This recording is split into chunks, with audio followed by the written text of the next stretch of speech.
राम राम। कहते हैं आप कितने भी महान क्यों ना हो, लेकिन जब आपका समय आता है, आपका दिन खराब होता है, आपका समय खराब होता है, तब बड़ी से बड़ी कोशिश करने पर भी आप कुछ नहीं कर सकते। सिकंदर महान, जिसका नाम आप सब ने सुना होगा, लोग कहते हैं कि उन्होंने आधी दुनिया जीत ली थी, लेकिन ऐसी बात नहीं है। उन्होंने 15% दुनिया अवश्य जीती थी, लेकिन जब भारत के उत्तरी भाग में वो आए तो उनकी सेना को कड़ी टक्कर मिली राजा पोरुस से। उसकी सेना वह हार मान गई और अपने राजा से बोली कि अब वापस लौट चलो, हमारी हिम्मत नहीं है कि आप आगे चलो। ये जो भारत देश है ये वीरों की भूमि है, यहाँ पे जीतना बहुत कठिन है। सिकंदर ने वापस जाते हुए सोचा कि ये भारत भूमि में राजाओं का इतना प्रभाव क्यों है, इनमें इतनी शक्ति कहाँ से आती है। तब किसी ने सिकंदर को बताया कि यहाँ के जो साधु हैं, यहाँ के जो संत हैं, वो इतनी तपस्या करते हैं जिसका प्रभाव राजाओं को मिलता है, इसलिए राजाओं को हराना कठिन हो जाता है। तो सिकंदर ने सोचा कि मैं भी यहाँ के किसी संत को अपने साथ लेकर जाऊंगा। वो एक संत की कुटिया पर आए तो उन्होंने देखा संत अभी समाधि में हैं। जैसे ही वो समाधि से निकल के बाहर आए, वो निर्वस्त्र थे, दिगंबर संत थे। संत जैसे ही बाहर आए, सिकंदर की सेना ने जयकार करना शुरू किया कि सिकंदर महान की जय हो, सिकंदर महान की जय हो। संत के चेहरे पर मुस्कुराहट आ गई। सिकंदर ने कहा, आपने मुझे पहचाना नहीं, मैं सिकंदर महान हूं। संत फिर भी चुप रहे। सिकंदर ने कहा, आपको मेरे साथ मेरे देश चलना होगा। उस संत ने कहा, मैं आपके देश नहीं चल सकता। सिकंदर ने कहा, आप मुझे जानते नहीं, मैं कितना बड़ा वीर हूं, मैं अभी आपका वध कर दूंगा, आप मुझे मना कैसे कर रहे हैं। तो उस संत ने क्या कहा, बड़ी सुनने वाली बात है। उस संत ने कहा, तुम महान कहां से हो गए, तुम तो मेरे गुलाम के भी गुलाम हो।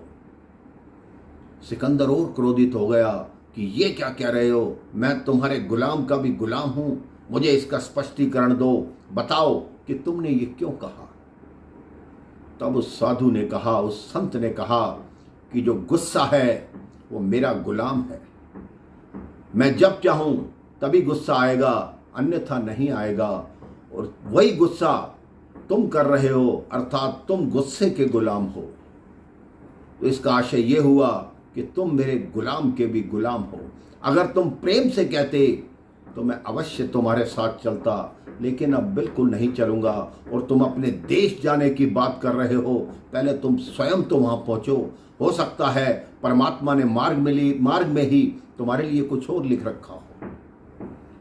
सिकंदर वहां से चला और जैसा इतिहास बताता है कि रेगिस्तान में जाते हुए उसको खूनी दस्त हो गए, अतिसार हो गया।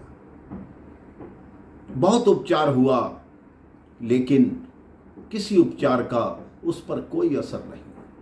उसके साथ विश्व के माने हुए हकीम थे, उसके गुरु अरस्तु थे, लेकिन किसी की दवा से उसको कोई फर्क नहीं पड़ रहा था। उसने अपने गुरु और अपने हकीम से कहा कि आप कैसी दवा दे रहे हैं जिससे मेरे दस्त नहीं रुक रहे।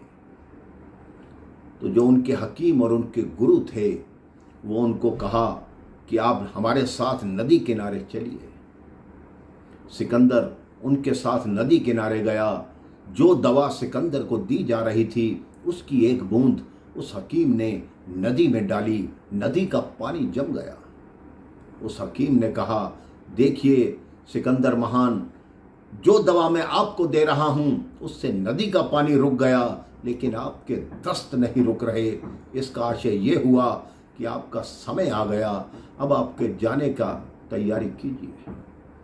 तब सिकंदर ने आदेश दिया कि मैं सिकंदर महान हूं, जब मैं अपने आप को भगवान से बचा नहीं पा रहा, तो दुनिया को ये संदेश दो, जब मैं मरूं तो मेरे हाथ मेरी अर्थी के बाहर रखना, मेरी हथेलियां आकाश की तरफ रखना, ताकि लोग ये सबक ले सकें कि सिकंदर जिसने इतनी दुनिया जीत ली, जब संसार से जा रहा है तो दोनों हाथ खाली लेकर जा रहा है।